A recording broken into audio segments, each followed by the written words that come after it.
Big pass Tamil season 9 இன்றைக்கி 3வது promo பார்த்தீங்கன்னா வியானாவுக்கும் பிரவீன் ராஜுக்கும் இங்கே மாட்டிக்கிச்சு. அங்கே திவாரை எல்லோரும் போட்டு அடித்தாங்க. இங்கே வியானா திரும்ப இவங்க எப்படின்னா ஓவியா மாதிரி ட்ரை பண்ணுறாங்களா இல்லை போன சீசனில் வந்துச்சே அந்த கேஸா இல்லை யாருன்னே தெரில. என்னன்னே ஒன்றும் புரிய மாட்டேங்குது. இப்படி தாவுது, இப்படி பறக்குது. ஆனால் பிரவீன்ராஜ் அப்படியே சைலண்டாக எல்லாரையும் வம்பளுத்துறாயா. எல்லாரையும் அப்படியே கொஞ்சம் கொஞ்சமாக வம்பளுத்து வந்துடுறான். எதுக்கு இது ப்ரோமோவில் வச்சு ஏமாத்துறாங்களான்னு தெரில. அப்படி கேட்குறான். Okay, oh no no no no அப்படின்ட்டு போயிடுறான். உடனே நீங்கள் இப்போ கூட ராங் தான் பண்ணுறீங்க, இதுதான் பண்ணுறீங்கன்ட்டு என்னென்னா ஜெனிலியா இருக்கு பாருங்க, அதே மாதிரி பண்ணுது. தேவையில்லாமல் பில்டப் பண்ணுறாங்க. ஓட்டு வேறு ஏறிக்கிட்டு இருக்கு. ஓட்டு போய் பார்த்தா அஃபிஷியல் ஓட்டில் என்ன சொல்கிறாங்கன்னா வியானாவுக்கு வந்து நம்பர் 1 இருக்குது, அடுத்து திவாகர் அப்படிங்கிற மாதிரி வந்துக்கிட்டு இருக்கு. எந்த அளவுக்கு உண்மை என்னன்னு புரியல. என்ன பண்ணுதுன்னே தெரியல எனக்கு. அப்சரா வேறு அதை சொல்லி இது பண்ணுறாங்க. இந்த எபிசோட் பார்த்தா தாங்க தெரியும். ஏன்னா நான் வந்து 1 hour எபிசோட் தான் பார்ப்பேன், 24 hours பார்க்குறது கிடையாது. அதில் பார்த்தோம்னா மண்டைக்காய் பாருங்க. இப்போ இந்த மாதிரிலாம் பார்த்தா என்ன ஆகும்? ஏதோ ட்ரை பண்ணுது. ஒருவேளை ஃபுல்லாக வந்து நடிக்க சொல்லிட்டாங்க போல். ஃபுல்லாக நடி, நாங்கள் நீ ஓட்டு போட்டுறோம் அப்படின்னு நினச்சேன். என்னன்னு தெரில. இது ரொம்ப வந்து ஒரு மாதிரி ஃபிஷியாக இருக்குது.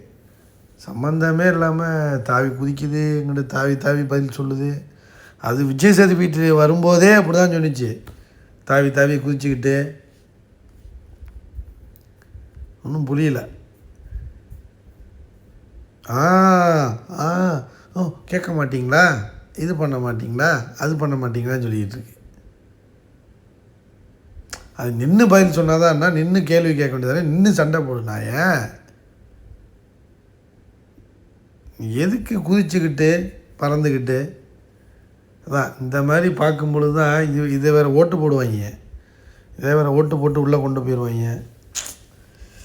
என்னங்கடா இந்த வாட்டி என்னடா எல்லாருமே ஒரே மாதிரி இருக்கீங்களா? அங்கிட்ட ஒரு குரூப் இப்படி இருக்காங்க, எல்லாருமே ஒரே மாதிரி பண்ணிக்கிட்டு இருக்கீங்க. கேமின்னு ஒன்று இருந்துச்சு, அதுவும் பண்ணுது. யார் தான் என்ன தான்டா கண்டென்ட் கொடுப்பீங்க? இதுதான் கண்டென்ட்டா? கிறுக்குத்தனமாக எல்லோரும் நின்று குதிச்சுக்கிட்டு தாவிக்கிட்டு சண்டை போட்டுக்கிட்டு. அது சண்டையை ஒழுங்காக போட்டாலும் பரவாயில்ல.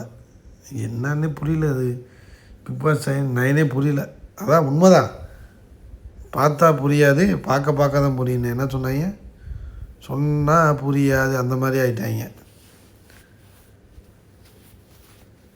ஏதோ பார்த்து வைப்போம், ப்ரோமோங்கிற பேரில் பார்த்து தானே ஆகணும். சண்டையா சண்டை இல்லையா, என்ன சண்டை,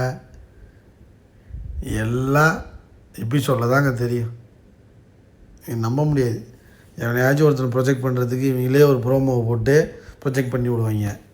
அது நம்மளும் பார்த்துக்கிட்டு வெக்கமே இல்லாமல் உட்காந்து ஓட்டை போட்டு டைட்டில் ஆக்கிட்டு ஹீன்னு போன வாட்டிலாம் ஆக்கணுமே. போன வாட்டிலாம் டாப் 5 வந்தாங்க.